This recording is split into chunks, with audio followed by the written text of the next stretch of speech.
เฒ่าหรือว่าแม่ตู้ลำพันธ์พี่น้องเนาะแม่ตู้ลำพันธ์อ่าเป็นครอบครัวที่ว่าถึกได้รับความช่วยเหลือจากทางผู้หลักผู้ใหญ่เพิ่นก็คือทางบ่อแสนนี่พี่น้องเนาะเป็นผู้เต้นแลนเฮ็ดเฮือนเฮ็ดซ่านให้จนแล้วจนทั่วว่าซั่นแล้วก็นอนอยู่นี่เป็นประจำพี่น้องเฮ็ดเตาเฮ็ดซ่าน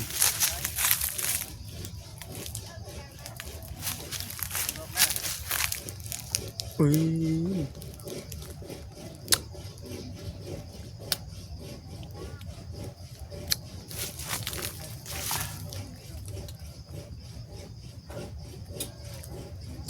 เป็นว่ากินจบหนึ่งก็ทายอยู่มันยังบ่ทันได้สุกคักแต่ว่าหมักไงครับแต่เก่าเนี่ยคือสิเป็นดกโจกเห็นทางบ่จิตเพิ่นเอาแสนเด้อเนาะโดยโดยเอาทางแม่ยายตาเด้อ โดยสาธุ จำได้อยู่บ่แม่ยาย โด ตาย นี่ยายตาเนาะที่ว่าเพิ่นก็ยังคิดพ่อผู้ขาเนาะก็มีเขามีของเพิ่นเบิดตะวันนี้ แม่นอาหารของหมามีหนามมีเขามีแล้วก็มีเงิน คน ก็ขอขอบอกขอบใจแม่หลายๆเด้อขอให้แม่อยู่ดีมีแห้งปีใหม่ก็ขอให้แม่มีแต่ความสุข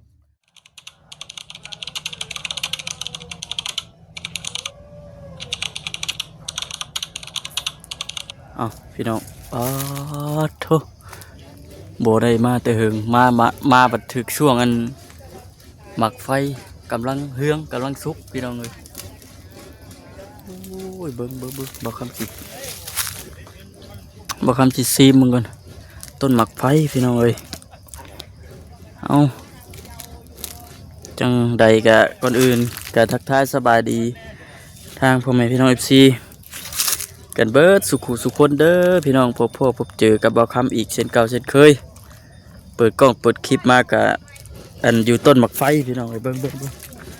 พอล้นทนบ่ไหวพี่น้องสบายดีเด้อพี่น้องเด้อเบิ่งขอเลยเด้อหมักไฟนี่เอาโลด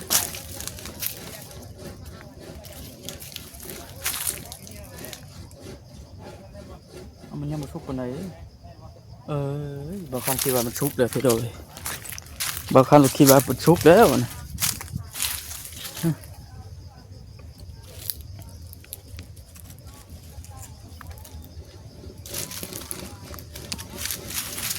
ไม่ยังเลยคือฟังไว้แบบนี้ไม่ยังดิ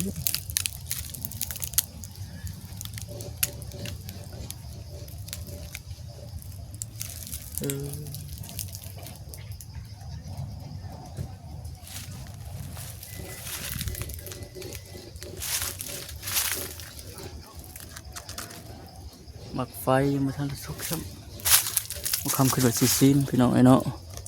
เห็นนั่นเพิ่นพังอันนี้คือระหวาดระแวงเลยบัด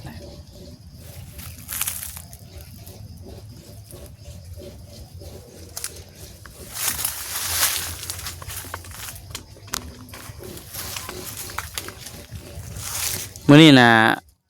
อันเดินทางมาหาแม่เฒ่าหรือว่าแม่ตู้ลำพันธ์พี่น้องเนาะแม่ตู้ลำพันธ์เป็นครอบครัวที่ว่าถึกได้รับความช่วยเหลือจากทางผู้หลักผู้ใหญ่เพิ่นก็คือทางบ่อแสนนี่พี่น้องเนาะเป็นผู้เต้นแลนเฮ็ดเฮือนเฮ็ดซ่านให้จนแล้วจนทั่วว่าซั่นแล้วก็นอนอยู่นี่เป็นประจำพี่น้องเฮ็ดเตาเฮ็ดซ่าน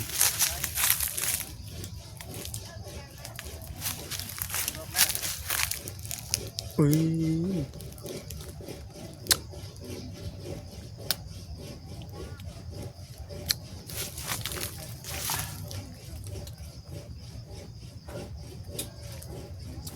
เป็นว่ากินจบหนึ่งก็ทายอยู่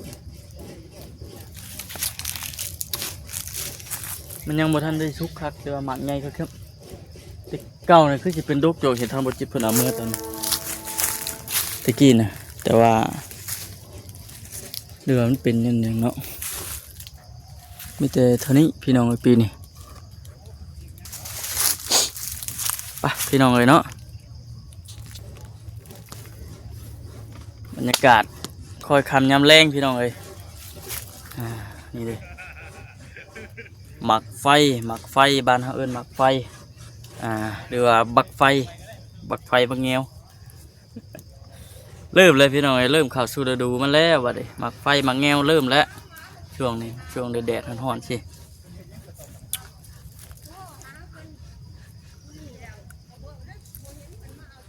อันนี้มันเป็นสายพันธุ์สิเลหุย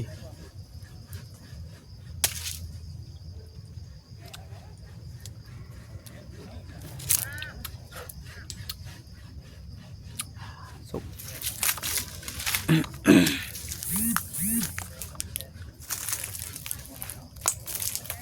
นี่เป็ดพัวอยู่นี่นะ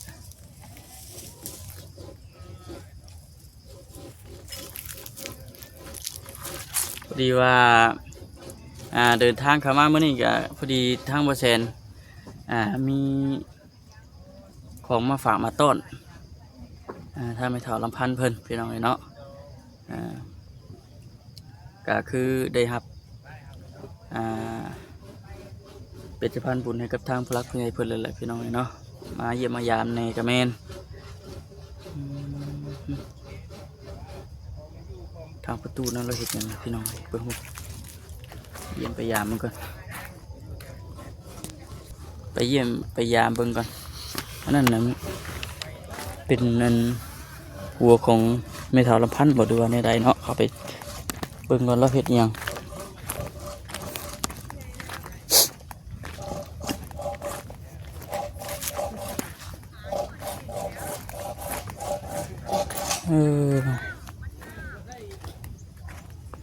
ช่วงแรงแดดช่ำพี่น้องเนาะแดดเนาะตัวเนาะเฮ็ดยังนั่น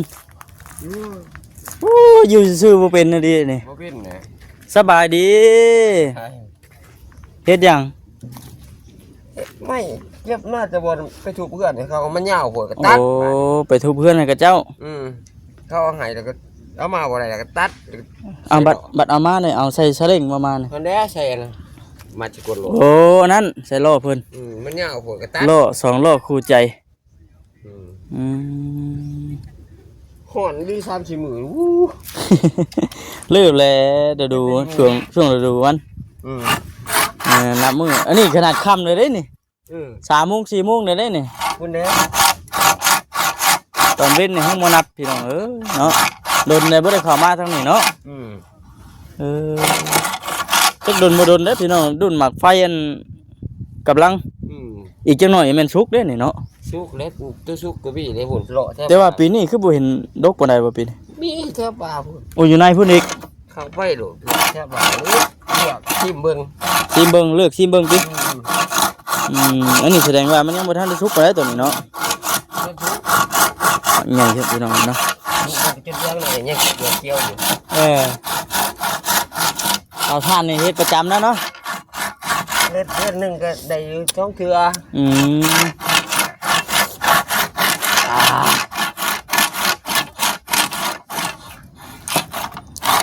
กลางคืนนี่แม่นมานอนเผานี่บ่นอนประจำ ผู้ นี่ เดียวนอนผู้เดียว ถ้าประตูบ่นอน แค่นั้นก็บ่นอนพี่หมดแหละ แม่ตู้เรามื้อนอนอยู่เพื่อนพุ่นกลางคืนบ่ฮ้อนบ่โทรบ่ บ่เว้า บ่เว้าเลยส่วนมากนี่บ่คำมาแต่ละเทื่อนี่บ่ค่อยเฮ็ดทาง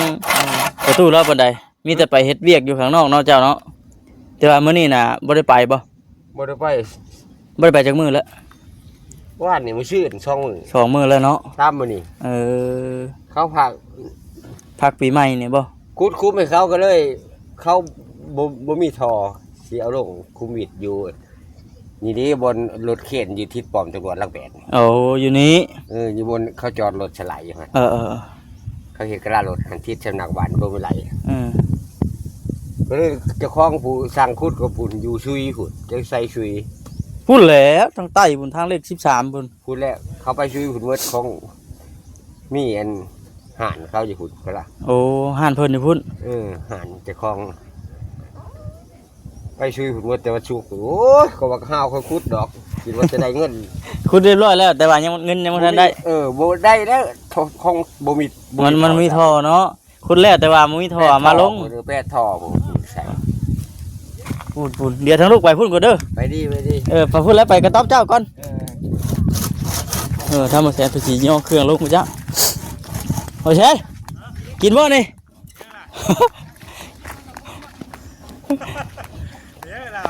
นี่เคยเอาเนี่ย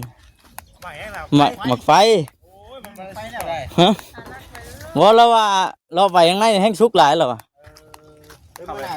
มื่อหน่าก่อน ท่านได้สุกเนาะ ยังมาทันสุกก็ชิมมึงเดี๋ยว จะได้มาเด้อน้ำหมักไฟเด้อบาด สบายดี โอ้ยสบายดี ปีใหม่เด้ออยู่ดีนี้แห้งเด้อ ปีใหม่นะไปดูเนาะ โดย ดีมีแห้งสบายดีปีใหม่ยังดีได้เนาะปีใหม่ก็ได้มาหาไม่ตู้เพียงเลยเนาะนั่นแหละจังหวะ กระซาถูกมาเยี่ยมมายามก็ดีใจอยู่ งานนี้นะบ้าเฮามาเอามาที่นี่นะ บ่ นั่งนี่ บ่ นะ ย่านั่งซะ บ่ดูนั่ง ได้ อันเนี้ยอันเนี้ยนั่งแม่เนี่ย ย่านั่งรถนั่งรถผู้ใหญ่กูมู อันเนี้ยเส้น นั่งรถ อันเนี้ยเส้นนั่งไหม จริงๆหัว โอ้ยเอาไปนี่ เพราะว่าจังซั่น เฮ็ดได้กว่าบ่เสียนอายุยืนนิดหน่อยนี่มันก็บ่กล้านั่งกันแล้วเนาะนั่งชูงกันแล้ว เดี๋ยวเราสิพาไปเบิ่งเฮือนครัวไปเบิ่งเฮือนไปเบิ่งเฮือน ไปใส่ไปเอาเลยไปใส่ไปเอาเลย ต้องไหนไป นี่แล้วอัน ไปใส่ไปไปเบิ่งกันจะเอากันได้ ทั้งรักแปด ไผบ่คำนี้ บอกไฟ หมักไฟ มันยังบ่ได้ทุกอ่ะ ยังอยู่ มันล้นบ่คือจะพิษ หมดแล้วข่อยแล้วปิดเอา ดีแล้ว ข่อยแล้วปิดเอาน่ะสำราบอยู่น่ะ นี่หน้าไปไปเบิ่งเฮือนไฟแล้วอ่ะแล้วจะเบิ่งเฮือนไฟ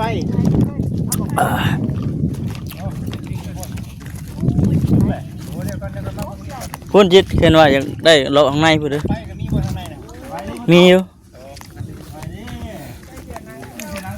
ย่ายุกปลาเขา ไปอ๋อโธ่ ไปตู้มีหมาอีกตัวมีหมาอีกตัวตู้ มีหมาอยู่3ตัว 3ตัว หมาใหญ่ แบ่งกันตัวนี้พี่น้องเลยชื่อว่า4ธงเราจะให้แม่อุตสาห์2ธงปั่นกันนั่นแหละพี่น้องนะ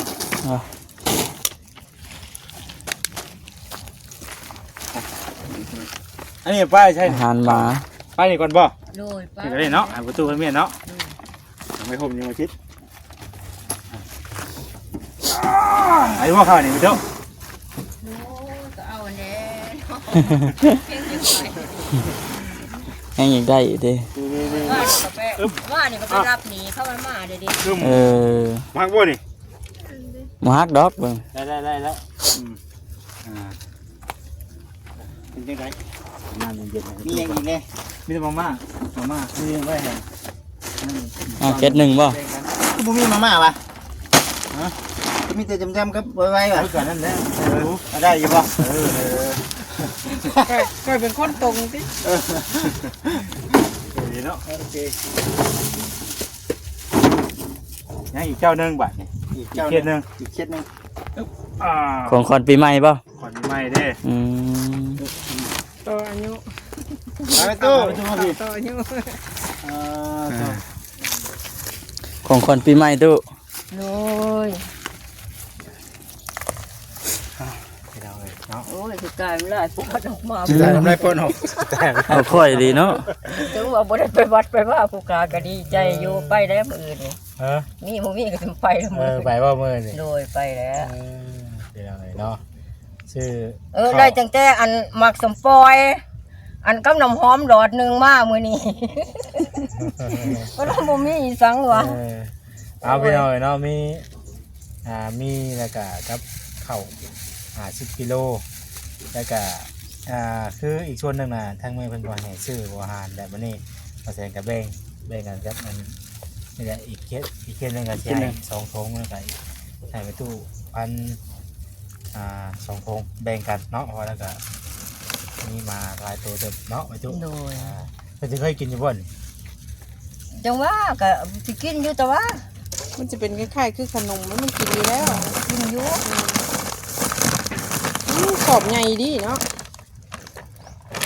200,000ปลายไปได้ไปหน่อยถุงหนึง กลุ่มโดดเติบจากถุงนี่กันเนาะมันกินดีบ่ตู้ กินอยู่ แล้วกินเขาเลยก่อน เอาแข่งกันเป็นเอาเลยครับน้ำเย็นๆได้ไปตัวเด้อเอาไปแช่ตู้เย็นไว้เด้อ โดย กับซี่ เฮ็ดทานไม่เมื่อยเพราะได้กินเนาะ เนี่ยเย็นๆเป็นเอาเลย สี่ กับซี่เต็ม มื้อหน้าสิมาอีกเด้อ โดย